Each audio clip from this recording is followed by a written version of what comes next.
Welcome to a special edition of 8 Sports Extra. This is the breaking news Amari Cooper trade podcast. I'm Thad Brown along with AJ Feldman. And AJ, let's start with just general reactions to the deal.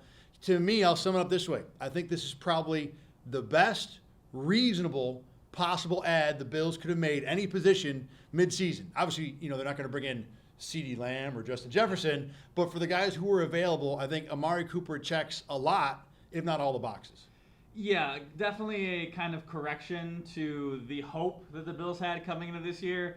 It was a long shot. They were very cap-strapped coming into the season. You go with a rookie in Keon Coleman. You really only draft one rookie. We can maybe talk about that. They bring in Mac Hollins, Curtis Samuel, Marquez Valdes-Scantling, no longer with the team.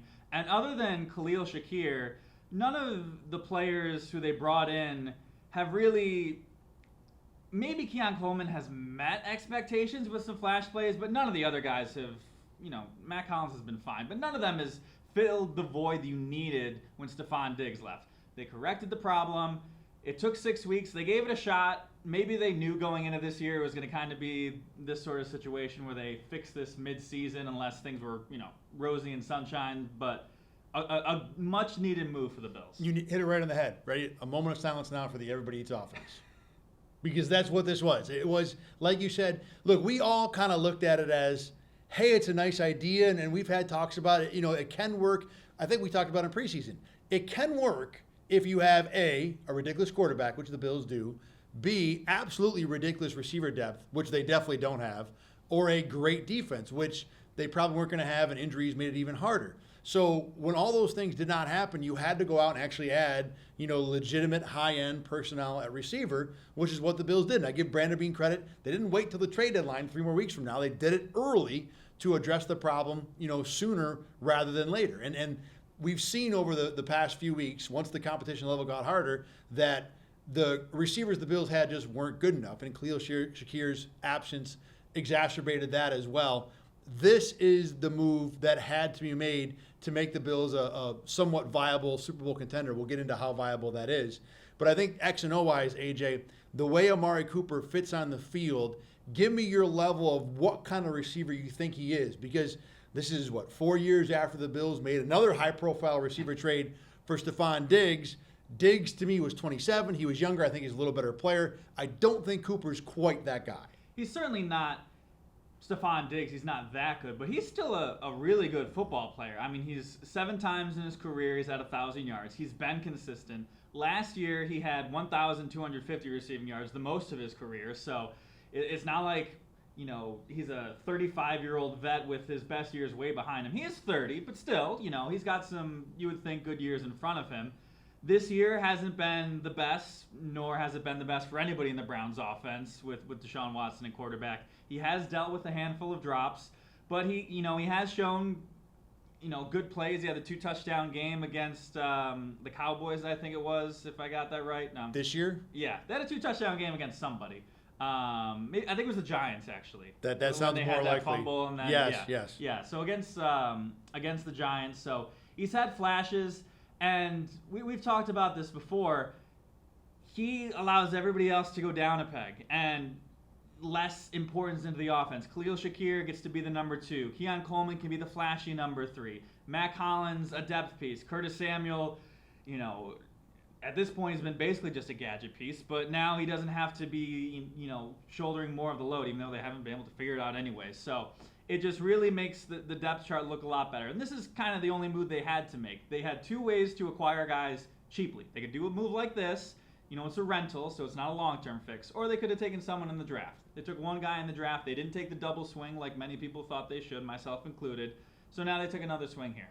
And to your point earlier about what has happened among the pass catchers this year, Curtis Samuel, like you said, has only been really Isaiah McKenzie 2 or 3.0. And now, if that's all he's going to be, that's fine because you've got enough guys on top of him, in front of him in the depth chart. You don't need him to be more than that if you don't want to. Dalton Kincaid, who a lot of people, including me, thought would take a big jump this year, hasn't really taken much of a jump. And it's been hard to get him going. Keon Coleman, you said earlier, maybe has met expectations. That's only if the expectations were reasonable. For people who understood this is a guy that's going to need a lot of work in terms of separation at this level. Only Khalil Shakir has exceeded this year really legitimately. So you put Amari Cooper into that. He's the one. I think Shakir's the two. People might look at Shakir as, the Cole Beasley replacement. I want to caution, he's not the same guy, but I think he can be that. If you get Amari Cooper drawing attention, it's going to open up space for Shakir to exploit, and theoretically Kincaid too. So now there's a good mix with the Bills have a pass catcher. And he doesn't do the things that Beasley did really well, but he does some things better. His run after catch, breaking tackles, staying on his feet. He can do,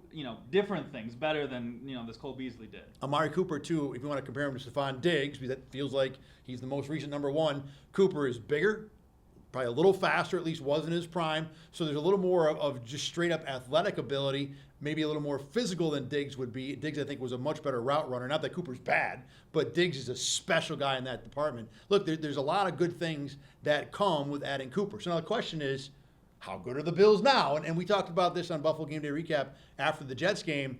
There's a clear separation in the AFC. There are the 4 division leaders and a morass of garbage. The Bills were already out of that. But how close do you think they've moved to the Baltimore, Houston, Kansas City trio that was clearly in front of them 24 hours ago? I think what it does is it makes the jump that they would need to take to get into that level much more realistic. You were you were kind of praying, you were hoping that the guys could figure things out, the offense could come together, Kincaid, Shakir, whatever, etc.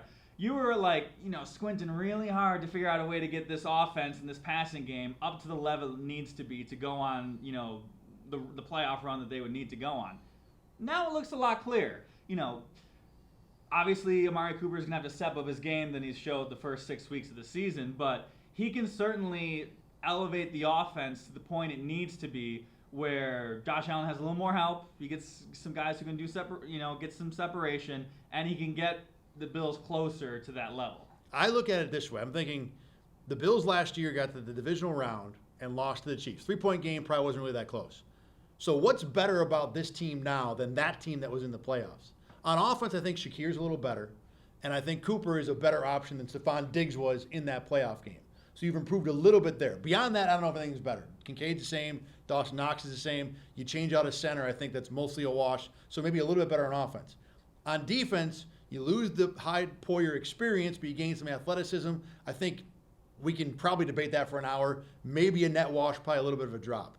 If you get Matt Milano back healthy, which is still something that can happen this year, I think you improve the linebacker group. And if Von Miller continues to be somewhat of a force, I don't know if you improve the edge group because you had Leonard Floyd last year, but you're close. I think bottom line, this team now is certainly in the realm of that team who lost by 3 to the Chiefs.